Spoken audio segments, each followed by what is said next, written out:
السلام عليكم، أهلا بيكم وفيديو جديد من مطبخ لولي.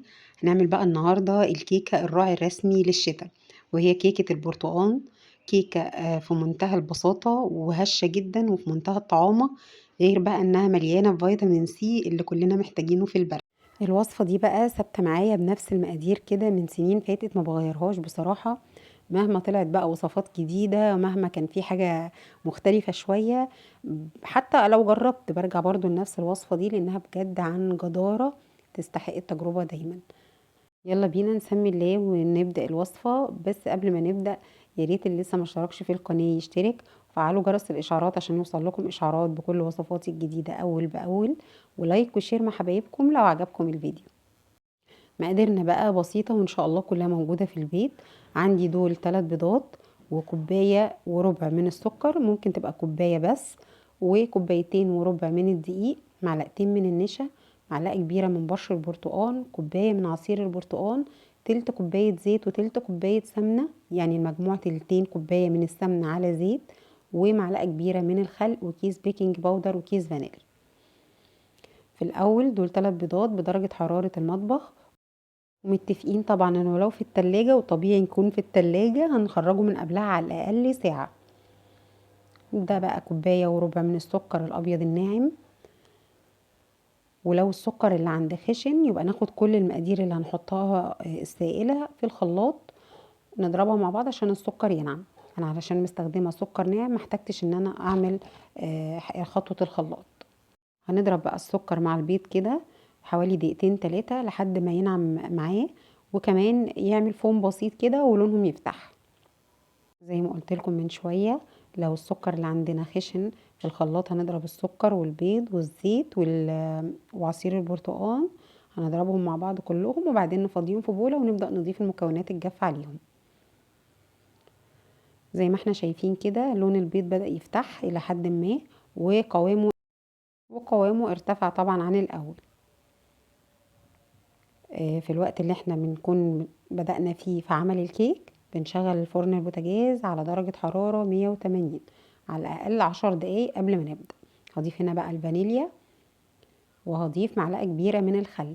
ضروري ضروري نضيف الخل يا جماعة في كل الكيكات، بجد بيطلع بنتيجة تحفة. ودول تلتين كوباية من السمنة على زيت، ينفع يبقوا زيت بس لكن ما ينفعش يبقوا سمنة بس.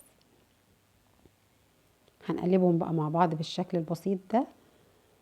وطبعا ينفع الكيك ده نعمله بالمضرب الكهربائي، اكيد ينفع يعني، لكن انا بحاول ادور على طريقة دايما تكون سهلة على اي حد. احيانا بيبقى عندنا بقى الخلاط فيه مشكلة، المضرب فيه مشكلة، او بنبقى احيانا عايزين نعمل حاجة وهم نايمين، مش عايزين نشغل ولا الخلاط ولا المضرب عشان ما نعملش دوشة للي نايمين. فالطريقة دي سهلة جدا. دي كوباية بقى من عصير البرتقال المعصور بالطريقة التقليدية جدا في العصارة اليدوي او العصاره الكهرباء ايا كان. طبعا مش عايزه اقول لكم بقى فايده الكيك كله في كوبايه عصير البرتقال دي، لان دول تقريبا عصير حوالي 5 أو 6 برتقانات. فشوفوا بقى كميه فيتامين سي اللي موجوده في الكيكه الحلوه دي. غير طبعا بقى اللي بتتعمل بالتنج او بالحاجات دي بتبقى كويسه طبعا وكل حاجه، لكن لا يعلى على الحاجات الطبيعيه دايما يا جماعه. بقى هنا للمكونات الجافة، هنبدأ ننخل المكونات الجافة مع بعض. وانا لقيت طريقة حلوة قوي للنخل، زي ما انتوا شايفين كده.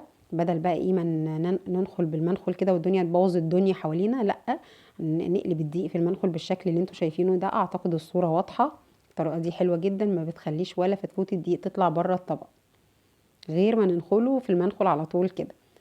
ضفنا كوباية، ودي الكوباية التانية برضو هنعملها بنفس الطريقة. الطريقة دي بصراحة اختراع حلوة جدا. هننخل كل المكونات الجافة طبعا، وده اساسي وضروري لانه بيخلي الكيكة تطلع هشة جدا. تمام كده. هنبدأ بقى ايه، نضيف الربع الباقي، دول كوبايتين وربع من الدقيق. خلصنا كده كل الدقيق اللي عندنا. هنبدأ بقى ايه نضيف، ما ننساش عندنا حاجة حلوة جدا، هما معلقتين النشا اللي بيخلوا الكيك بتاعنا زي السبونج كيك بتاع الجاتو كده اللي بنشتريه جاهز. وهنضيف عليهم البيكنج باودر، ده كيس من البيكنج باودر هننخله برضو. يبقى ضفنا الدقيق والنشا والبيكنج باودر والملح، ذرة صغيرة كده من الملح.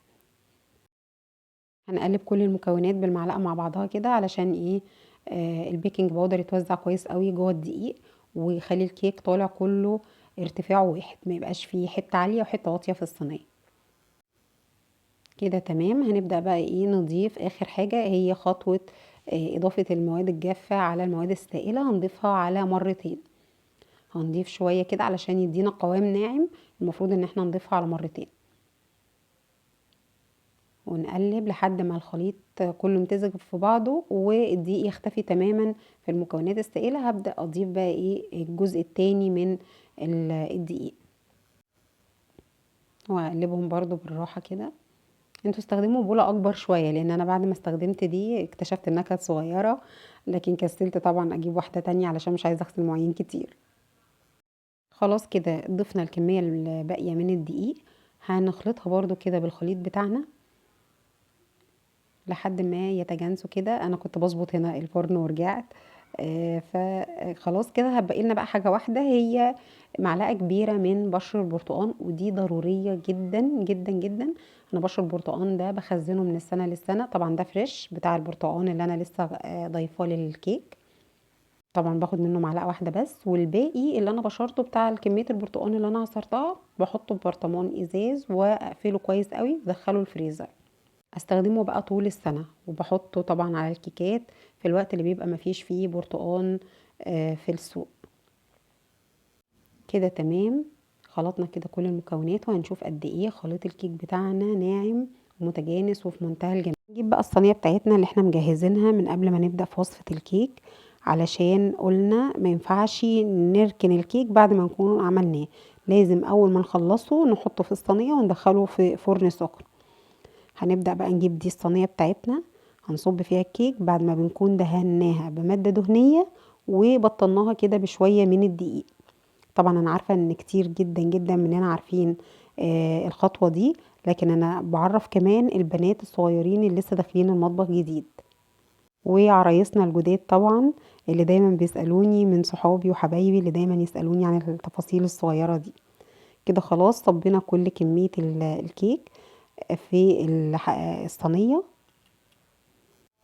مش هنسيب طبعا ولا نقطة في البولة، هناخد كل الكمية وهنصبها في الصينية. الصينية دي مقاس 28، لو حابين تقللوها عن كده يفضل. لو عايزينها تطلع ارتفاعها عالي اكتر كمان ما تشوفوا، هنعملها في صينية 24.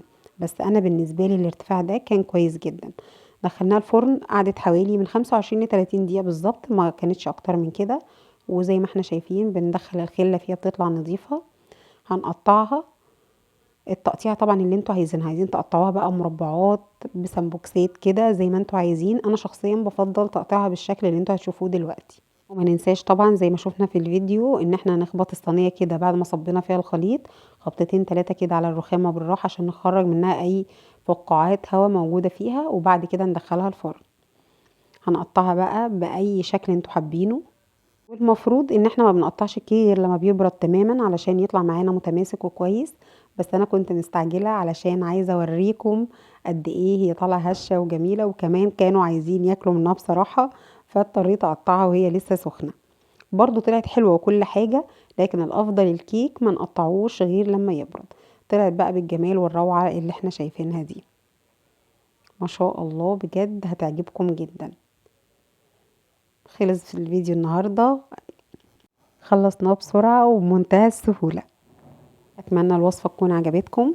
لو عجبتكم الوصفة ما تنسونيش من اللايك والشير والاشتراك في القناة، والسلام عليكم.